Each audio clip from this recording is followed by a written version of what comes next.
হ্যাঁ গাইজ, এটা হচ্ছে 10 মিটার RGB লাইট, যেখানে থাকবে 32 ফিট। গাইজ চলেন আনবক্সিং করা যাক। গাইজ এটার সাথে প্রথম পাবেন একটি রিমোট।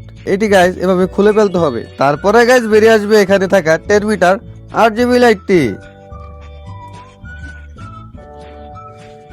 আর গাইজ এটি আপনার কারেন্টে প্লাগ করে দিতে হবে। কারেন্টে প্লাগ করলে ঠিক এভাবে লাইটটি জ্বলবে। এই রিমোটটিতে একটি ব্যাটারি লাগিয়ে নিতে হবে। ঠিক এখানে এই জায়গায় এই আঙ্গুল দিয়ে এটা এভাবে টান দিতে হবে। এই যে চলে আসছে, এখন টান দিবেন, বেরিয়ে যাবে। গাইজ রিমোটের এই পাশটি এখানে লাগিয়ে নিতে হবে, অন হয়ে যাবে। আপনারা যে মোডটি চাই সেই মোডটি দিতে পারবেন। এখানে এই কালারটি দিলাম। তারপরে গাইজ এখানে এটা আছে,